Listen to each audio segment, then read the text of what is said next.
दोस्तों, रिलायंस इंडस्ट्रीज की बात करें तो यहाँ पे गिरावट में आई है बहुत बड़ी गुड न्यूज। कंपनी एआई के अंदर 10 लाख करोड़ रुपीस का भारी भरकम निवेश करने जा रहे हैं। तो इंडिया में एआई समिट चल रहा है और आप देख सकते हो इस दौरान रिलायंस की तरफ से बहुत बड़ा ऐलान हुआ है। ये एक तरह से बोनस से बड़ी गुड न्यूज है। आने वाले इसमें इसका असर शेयर पे जरूर देखने को मिलेगा। फिलहाल स्टॉक के अंदर गिरावट हो रही है क्योंकि बाजार में जबरदस्त गिरावट है। आज बाजार बुरी तरह से गिरा और इसके पीछे ग्लोबल रीजन है। इंडिया का इतना कोई हाथ नहीं है, बाकी ग्लोबल रीजन आप देख सकते हो इस समय कुछ कमजोर बने हुए, जिसकी वजह से गिरावट हुई।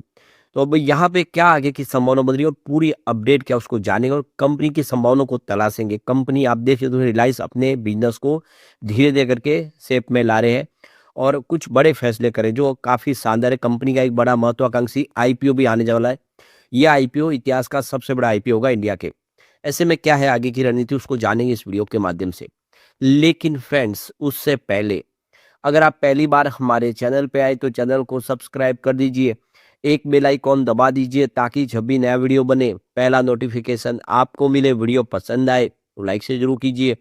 चलो फ्रेंड्स, वीडियो स्टार्ट करते हैं। मैं हूं आपका दोस्त एस बी दवे और हमारे अपने चैनल ऑनलाइन कमाई में आपका बहुत बहुत स्वागत है। सबसे पहले रिलायंस इंडस्ट्रीज के कारोबार की बात करें तो 1407 पर स्टॉक की क्लोजिंग आज देखने को मिली, जहां पे 2.37% की बड़ी गिरावट हुई। आप देखिए सुबह शुरुआत तो पॉजिटिव हुई थी, लेकिन बाजार का साथ नहीं मिला। बाजार में जो गिरावट का सिलसिला शुरू हुआ, जिसकी वजह से ये 1400 के स्तर पे आ गया। अच्छी बात यह है कि 1400 का स्तर इंट्राडे में नहीं तोड़ा। अब ये देखिए, अब इसका जो 52 वीक का जो लो है वो 1114 का है और हाई 1611 का है। तो फिलहाल स्टॉक अगर आप देखेंगे तो अपने 52 वीक के लो और हाई के बीच में पिछले दिनों तेजी बनी थी, बाजार ऑल टाइम हाई पे गया तो ये भी 1600 तक पहुंच गया था। तो बाजार इस समय काफी करेक्ट हो गया। ऊपर के लेवल से देखें तो लगभग 4,500-5,000 पॉइंट की गिरावट हुई है।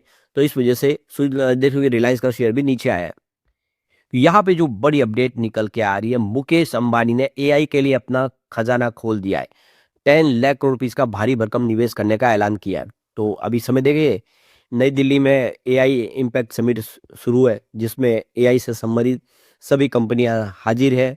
हर कंपनी अपने हिसाब से अपनी रणनीति बना रही है। तो रिलायंस जियो ने भी यहाँ पे एक बड़ा फैसला कर दिया है। तो यहाँ पे जियो रिलायंस के साथ मिलकर आप देखिए एआई सेक्टर में 10 लाख करोड़ रुपए का निवेश करने की तैयारी कर रही है। तो देखो कि इंडिया को एआई क्षेत्र में ग्लोबल लीडर बनाने की रेस तैयार हो चुकी है।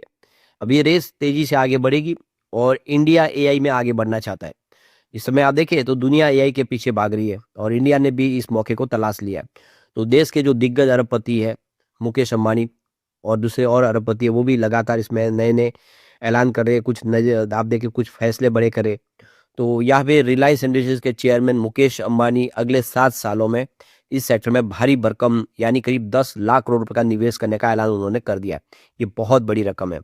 इसके अलावा अदानी ग्रुप के चेयरमैन गौतम अदानी भी 8 लाख करोड़ रुपए से ज्यादा का निवेश करने जा रहे, वो भी पीछे नहीं है। तो आप देखिए दो इंडस्ट्रियलिस्ट जो इंडिया के सबसे बड़े, वो भारी भरकम निवेश एआई में करने की तैयारी कर चुके हैं। तो ये देखिए इस समय भारत मंडपम में ये एआई का समिट हो रहा है, एआई इम्पैक्ट समिट, जिसमें विश्व भर के लोग शामिल हो रहे हैं। तो ये देखो कि गुरुवार के दिन आज आप देखें मुकेश अंबानी भी यहाँ पे शामिल हो, उन्होंने इसमें निवेश का ऐलान कर दिया है।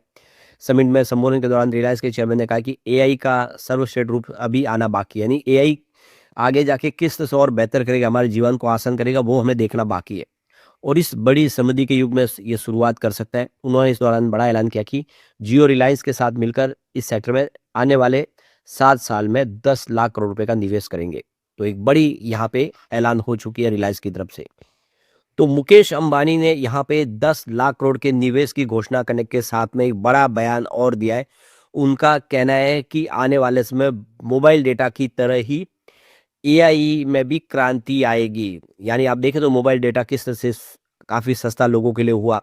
एक समय ऐसा था कि आउटगोइंग और इनकमिंग कॉल के भी आपको पैसे चुकाने पड़ते हैं, अब आपको बहुत सस्ता मोबाइल डेटा मिलता है। विश्व के बड़े बड़े देशों के मुकाबले इंडिया के अंदर मोबाइल डेटा सस्ता है और इसी तरह से एआई में भी क्रांति आएगी, ये मुकेश अंबानी का कहना है। उन्होंने कहा है कि दुनिया एआई को लेकर चौराहे पे खड़ी है। एक रास्ता मुश्किल महंगी एआई की ओर है और दूसरा है एक नियंत्रित डेटा की ओर ले जाता है, जबकि दूसरा जो रास्ता है वो सस्ती सुलभ एआई सुनिश्चित करने का है। यानी लोगों के लिए आर्टिफिशियल इंटेलिजेंस की जो सेवा है वो सस्ती किस तरह से दे रहा है वो रास्ता लेकर हम आगे बढ़ रहे हैं।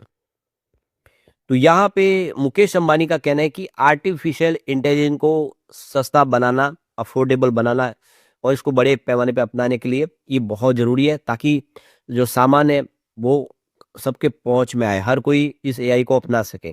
रिलायंस के चेयरमैन ने कहा कि एआई कुछ खास लोगों के लिए सीमित नहीं रहना चाहिए, हर कोई इस एआई का इस्तेमाल कर सके। तो इसके उपयोग के अवसर पैदा करने और समावेशी विकास को बढ़ावा देने के लिए हमें इसमें कुछ बड़ा करना चाहिए। तो यहाँ पे एक अपॉर्च्युनिटी है जिसको मुकेश अंबानी ने भाप लिया है कि एआई जो इस समय महंगी टेक्नोलॉजी है, इसको हर किसी तक पहुँचाना, बिल्कुल डेटा जैसा मोबाइल का डेटा इन्होंने पहुँचाया था जियो के माध्यम से।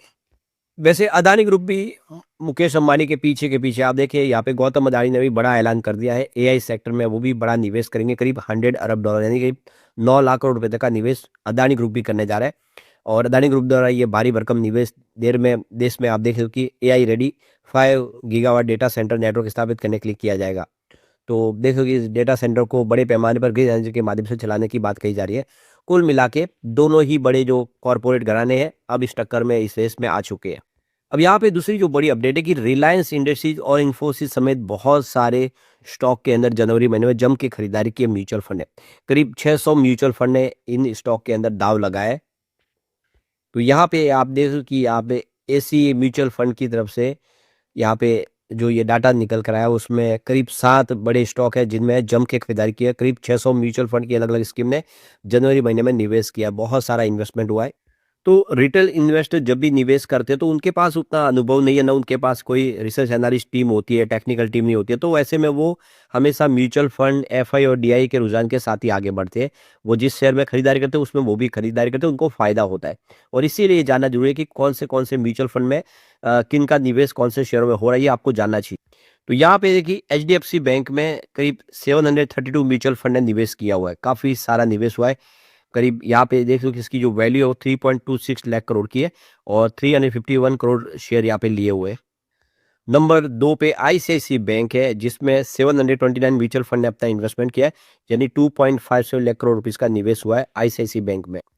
यहाँ पे नंबर 3 में भारतीय एयरटेल है जहाँ पे 675 म्यूचुअल फंड ने इन्वेस्टमेंट किया है और करीब 1.27 लाख करोड़ रुपीस का यहाँ पे निवेश होता हुआ आपको दिखाई दे। उसके बाद यहाँ पे स्टेट बैंक ऑफ इंडिया जहाँ पे 661 म्यूचुअल फंड ने इन्वेस्टमेंट किया और उनकी जो वैल्यू है करीब 1.33 लाख करोड़ के आसपास है।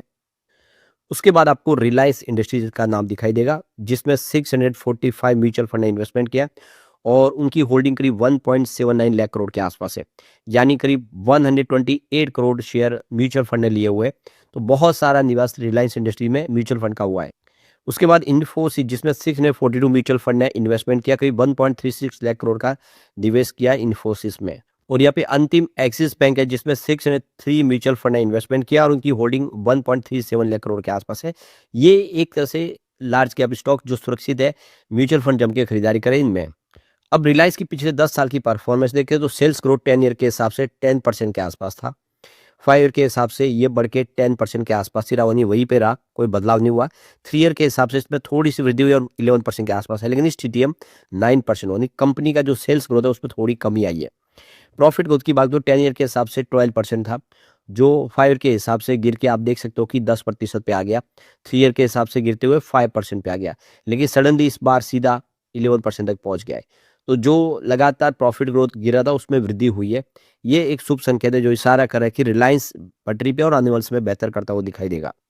लेकिन फ्रेंड्स, कोई भी इन्वेस्टमेंट करने से पहले अपने फाइनेंशियल एडवाइजर से एडवाइस ले ले या अपना खुद का रिसर्च करें, क्योंकि मैंने वीडियो आपके एजुकेशनल पर्पज के लिए ही बनाया। वीडियो पसंद आए तो लाइक से जरूर कीजिए और चैनल को सब्सक्राइब कर दीजिए। Thank you friends.